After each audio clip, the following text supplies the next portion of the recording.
listening to I Am Refocused Radio with your host, Shamaya Reed. This show is designed to inspire you to live your purpose and regain your focus. And now, here's your host, Shamaya Reed. Hey, welcome to I Am Refocused Radio. Once again, we are here today, and man, you know what time it is. It's time for another show. We have a true honor talking to The Voice, NBC The Voice, and we have a contestant, Ralph Edwards. First and foremost, I want to say to you, congratulations, man. How you doing today? Shema, I'm doing very good, man. Thank you so much for having me on the show. Yes, sir, man. First and foremost, I gotta get the scoop, man. How does it feel to be on the show, one of the biggest shows in America? How are you feeling right now, man? My life is forever different, and I'm so glad about that. I'm happy just to be here and happy for the opportunity. Can you take us back to your blind audition? What was going through your mind when you saw the results, and what are you learning so far about yourself? So, I've never given up on this show. You know, I've tried out 11 times. I started when I was 17, and I'm 30 now. And at first I was like, dang, you guys waited till I was 30 to get me, you know, in front of the coaches and all that fun stuff. But, going back to the blind audition, man, it was amazing. It was seeing that stage for the first time, you know, from when I was young to now, brought a tear to my eye, and you know, finally making it, looking around, knowing that there's 4 icons on the other side of those chairs ready to turn around for me, hopefully, just locking in and just ready to go. When you look at early on, I mean, you also using sports early on. What shifted you to music and inspired you to just try out for NBC The Voice, you know, and keep going? Because like you said earlier, you know, you had to keep coming back. Yeah, I mean, you know, I think without my sports background, I probably wouldn't have tried out as many times as I did. You know, that never say die attitude has always been, you know, doing football growing up, basketball, throwing shot put on the track field, all that stuff, having a sports background and still singing at the same time. So I'm in 3 different sports and also doing choir at school. And so I'm a busy person. And it was amazing, though. I wouldn't change it for the world. I had so much fun. And I would give it up to sports too, to say, like, you know, I never gave up. We also have to talk about your choice as a coach. How does it feel to have a great person like Snoop Dogg being your coach and showing you the ropes, man? How have you been able to let that sink in? It's crazy. It's crazy. Snoop is honestly the coolest person in the world, and he hasn't changed from when the cameras are on to they're off. He has not changed one bit. When he said that he wanted me to join his family, he has let me know that, and he's let me feel that since then. And yeah, no, every step of the way, he's literally put clothes on my back. I always joke about it. He literally sent me a box of his ice cream, you know, 3 hours away from LA. He sent me a whole box of his ice cream with the dry ice and all that fun stuff. And, you know, that's pretty good ice cream too, by the way.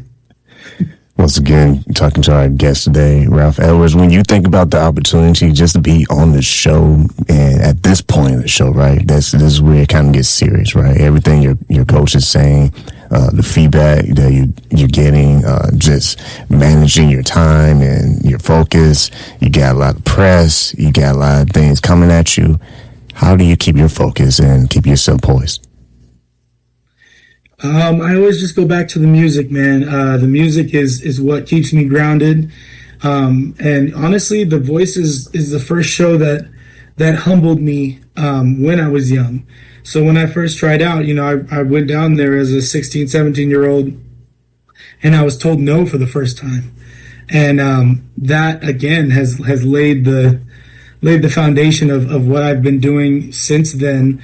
That never give up attitude, along with the sports. But, you know, getting told no for the first time, thinking, you know, when you're going up there as a 16, 17-year-old, you're going to go and win the show right away.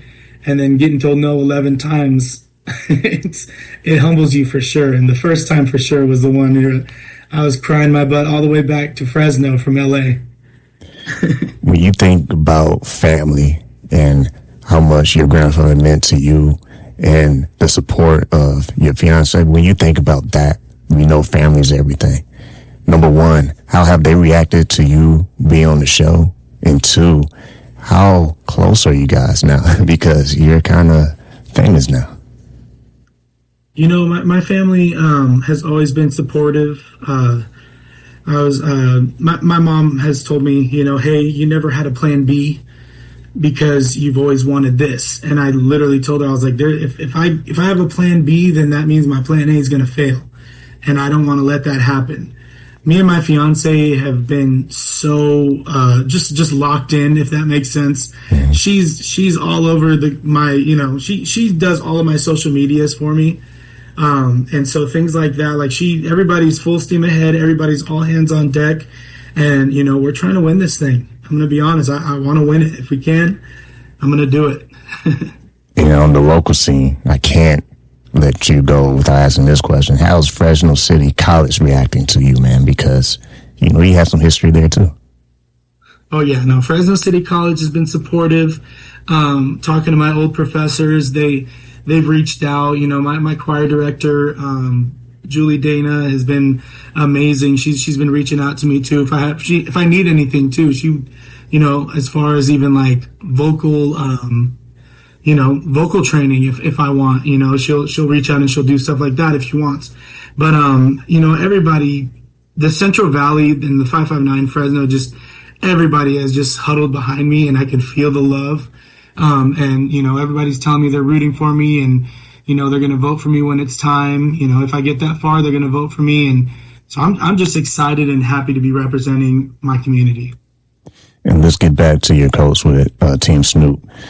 What's something that you're appreciating with his feedback, not just on your voice, but on ways you can execute while you're on stage, and how impactful has that been just on you professionally?